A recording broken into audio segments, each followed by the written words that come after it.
Eh bien, bonjour tout le monde, aujourd'hui on se retrouve pour une nouvelle vidéo. Je sais pas si vous allez réussir à très bien voir, j'espère que ça va aller, j'espère surtout que ça va pas bouger, sur la collection légendaire de Joey, qui est le Legendary Collection Number 4, le monde de Joey. Avec à l'intérieur on peut voir plein de petites cartes super mignonnes toutes plein que je vais vite fait vous montrer.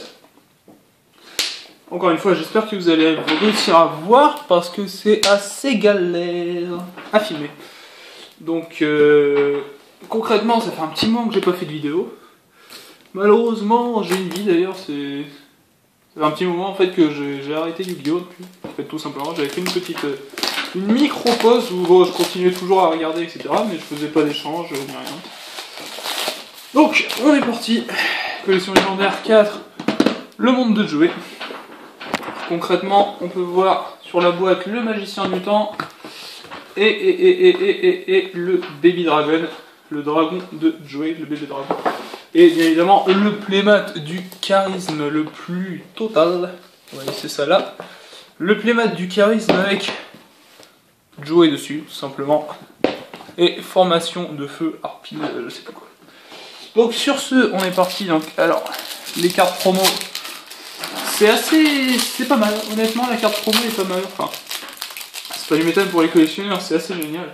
Donc on a le spadassin de la, moi je vais plutôt faire comme ça, on a le spadassin des flammes bleues, la dame harpie en formation phoenix, c'est exactement le même nom que dans l'anime français, carte de la dernière volonté, en fait ça c'est un petit peu la carte broken, parce qu'en fait elle nous permet tout simplement, lorsque l'attaque d'un monstre change, et bien elle nous permet de piocher jusqu'à avoir 5 cartes dans notre main, et les petits tokens, donc ça pareil, c'est super, c'est très cool d'avoir des petits tokens comme ça.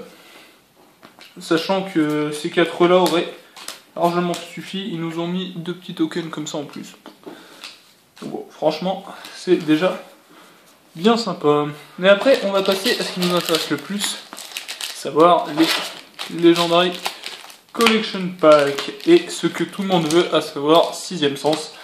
La carte qui aurait jamais dû revenir, mais qui est là, hein, donc on est obligé de faire avec. Et on est parti pour le premier pack de la collection légendaire de Joey. Alors, Tigre à l'âge, donc c'est vraiment très emblématique des cartes de Joey, hein, sans déconner. Donc Tigre à l'âge qui à l'époque était sorti en tournament pack. Dragon Serpent Nocturne, pareil. Anthroposaure, génial, donc en fait j'ai 3 cartes monstres. Disparition en chaîne, en rare. Corne du paradis en ultra. Poussin B aux yeux rouges. Force de miroir en secrète. Donc force de miroir, c'est bien joli tout plein. Barrière spirituelle et œuf jurassique miraculeux en commune. Donc secrète rare, force de miroir. Elle est très jolie, donc le poussin aux yeux rouges, hein, que Joey n'a jamais utilisé, si je dis pas de bêtises.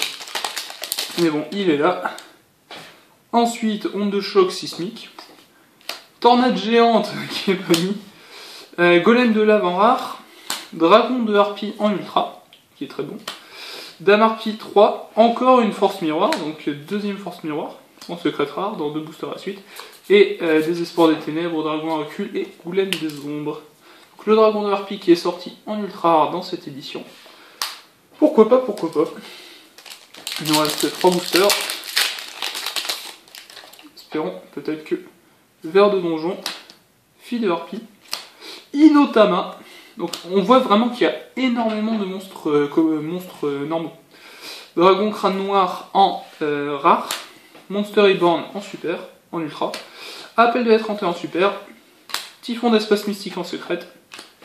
Et Kazejin et Dragon des cavernes. Donc pour le moment on a énormément de staples en foil, hein, de Mirror Force, un Typhon. Ce qui est pas mal, hein, ce qui est pas mal. On va pas se plaindre, on va pas se plaindre. Allez, 4ème booster. Donc la chance nous sourit. Ver de donjon une nouvelle fois, fille de harpie, pareil.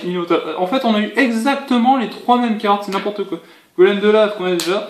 Livre de magie, le livre de la vie. La dame harpie numéro 2. Le brouilleur de piège, la carte dont tout le monde s'en fout. Chasseur de précision et sphère explosive. Donc brouilleur de piège, concrètement, lorsque votre adversaire active une carte piège dans la battle phase, annule l'activation et si vous le faites, détruisez-la. C'est pas terrible, mais bon. Dernier booster. On y croit. Slim métallique. Instinct de survie. Jinzo en rare. Un mur de fer impérial en ultra. terrain de chasse de harpie en super, et sacrifice inutile en secrète. Ainsi que guerrière amazone, dragon furieux et vassal des protecteurs du tombeau. Donc voilà pour l'ouverture de cette boîte, qui ma foi est assez bonne, hein, je dois dire. Donc je vais vite fait vous faire une petite récapinette. Donc on a, alors ça c'est rare malheureusement, je n'ai pas eu sixième sens, la carte qui m'intéresse, mais on a eu sacrifice inutile en secrète, brouilleur de piège en secrète, MST en secrète, et 2 force miroir en secrète rare, donc ce qui est pas mal du tout. Mur de fer impérial en ultra, livre de la vie, Monster Reborn, dragon de harpie, corne de paradis, donc concrètement mur de fer impérial, dragon de harpie c'est très fort, terrain de chasse de harpie, dame harpie, Call of the Hunted, hop là, dame harpie numéro 3, et poussin Béosie rouge. Et ensuite en rare, on a eu dragon, Jinzo, Laval Chain, disparition en chaîne. Donc voilà. Sur ce, tout est à l'échange en fait. Je recherche sixième sens, qui est la carte commune la plus recherchée de l'édition. Et c'est un petit peu tout ce que j'avais à vous dire. Ouais. Donc sur ce, je vous dis ciao tout le monde, à la prochaine pour une prochaine vidéo, bye bye.